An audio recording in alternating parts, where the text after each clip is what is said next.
Running down a dream. And the last few days, the end of Petty's final concert. And he died 7 days later. I believe that he was in need of a hip replacement, or there were complications with the surgery, or something of that sort. But he wasn't well. I'm looking at him and I could tell that he's, really, really being careful how he steps and his stance and everything. I gotta go back and read up on his the events leading up to his death.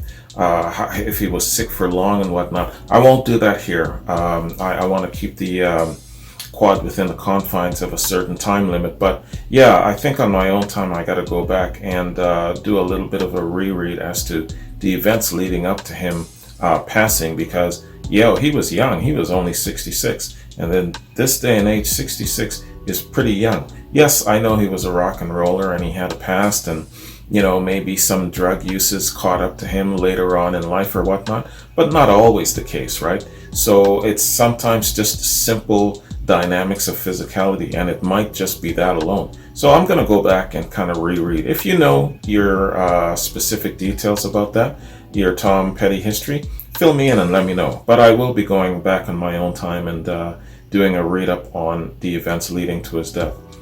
Yeah, man, he's an artist that I really like. There are some people in life, on the job, the workplace, among the grouping of your friends, whoever, wherever. Some people you just like more than others. It's just that simple, right? And he is an artist that I've always liked. And even, yes, I didn't grow up with the genre of classic rock, listening to too much of it. Yeah, you hear music, you hear enough to know that this is Tom Petty, this is how he sounds, this is his public image. And what do you feel about his public image? His vibe, his frequency is very, very nice. He seems to be very nice, very down to earth. I haven't heard anything scandalous about him. Not that there hasn't been, but I haven't heard anything scandalous about him. And so growing up or listening to him, knowing that he's around, I've always had an image of him being, hey, this is a very, very nice, down to earth, easygoing person. So that's his public persona that I've always liked. And the first time I ever laid eyes on Tom Petty was when he sang a duet with Stevie Nicks, Stop Dragging My Heart Around. And his singing style matched very well with hers. I thought, wow, are these guys a couple? Because they really pair off really, really well. Turned out they're just good friends, but they really paired off very well with that song. I really enjoyed it because I'd already liked Stevie Nicks. And so then seeing her paired up with Tom, I was like, hey man, this is an excellent pairing. I hope they do more down the road. That was my first time seeing Tom Petty. Running Down a Dream. Yeah, man, I asked you already, where does this rank among your list of your favorite Tom Petty songs? I'm sure it's on your list. It's got to be top 5, top 10. I don't know how many albums Tom has done. He's been around a while, so I'm guessing his discography is quite vast. But where does this song rank? Let me know. Alright, let's do a little background, man. Let's do a little read here on the song. Find out if we can learn something interesting. Running Down a Dream. Running Down a Dream is a song co-written and recorded by Tom Petty. It was released in July of '89 as the second single from his first solo album, Full Moon Fever. Running Down a Dream achieved reasonable chart success, reaching number 23 both in Canada and the US Billboard Hot 100, and the top of the Billboard Album Tracks chart. It has since garnered significant airplay on classic rock stations and lent its name to the 2007 documentary on Tom Petty and the Heartbreakers. Running Down a Dream. I gotta check that out. Lyrics and music.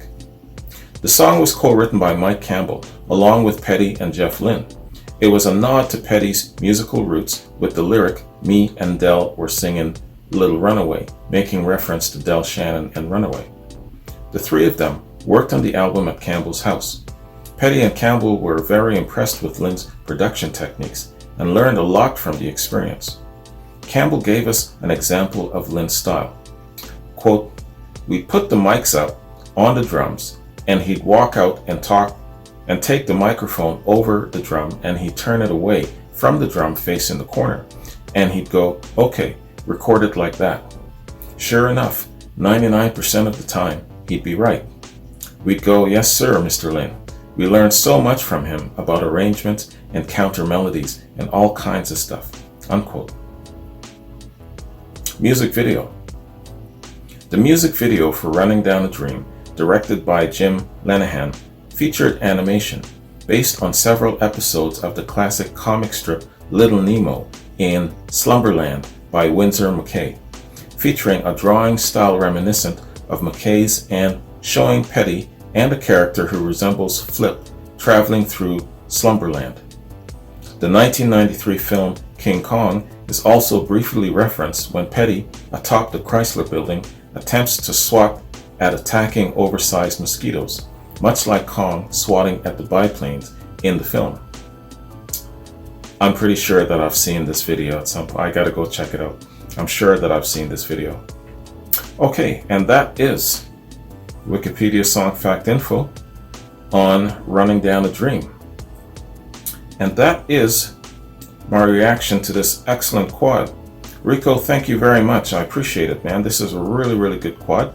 And Rico as well, too. Thanks for your patience, man. I'm a little late getting your quad out. I did a tribute to Bill Withers, and I did a tribute to Little Richard. And so, you know, tributes basically, it comes first before everything. So I drop whatever it is that I was going to do, and I do the tributes right away.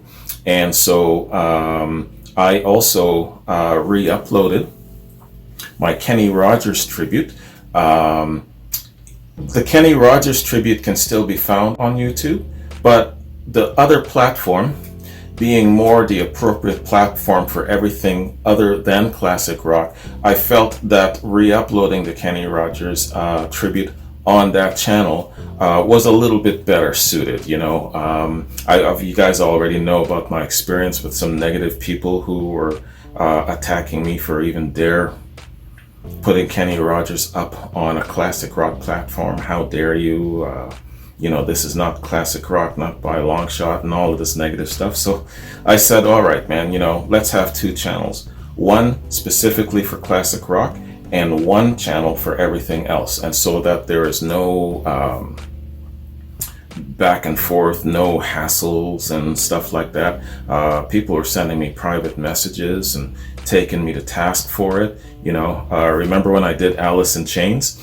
And so, you know, things like that, when it's kind of a question as to, well, does this fit into my classic rock parameters? I don't have to worry about that anymore. It just goes straight to that channel, you know? So, speaking of the new channel, it's going well. Thank you for all of the support to all of my patrons and subscribers who are now subscribers and patrons on that platform. I appreciate it very much. Definitely go to that channel and check out the tribute for Bill Withers. That's the only platform where you'll find it. Little Richard is also on the classic rock platform, but the Bill Withers tribute is solely on the alternate channel. So check that out. I think you'll like it. His songs, man, are just some of the best soul tracks ever written and performed. And there's 5. It's a rapid 5. So I think you'll really like it, man. All right. So coming up, where quads are concerned, I've got a quad for Maurice Summer coming soon. He's a new patron. Alan, Greg, Tammy, Vernon, Jeff, you all got quads coming up very soon. And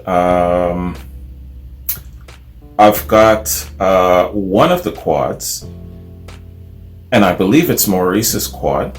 It's Bob Dylan, and it's live. So that'll be very, very interesting. It's kind of like what we did last month with The Who. in between, we had a couple of quads that featured The Who live, and that was really, really good. So I'm looking forward to Maurice's quad. That should be up tomorrow, Maurice. And yeah, that's it for my notes, man. You guys just saw my Led Zeppelin reaction. I'm trying to remember, there was something else I was about to give you an update on. I'm going to forget as soon as I turn this damn camera off. Or I'm going to remember as soon as I turn the camera off. Anyways, man, that's my reaction. Always happy to do a reaction to Tom Petty. Hey, man, you keep sending some Tom Petty my way, and I'll definitely find the time to do a reaction to Tom. Well, you know, he is an artist that I was really hoping would have made Artist of the Month. And as my memory goes, I think he threatened the top 5 once, but he was on the radar for Artist of the Month a couple of times, but never meant to be. But you know, I'm not saying that Artist of the Month will go away forever. We'll see how it goes down the road. But definitely, he's somebody that I would really like to actually cover as an Artist of the Month, for sure, man. Anyways, great quad. Rico, thank you very much. I appreciate it. Take care, everybody, and I'll catch you in my next complimentary quad. Peace.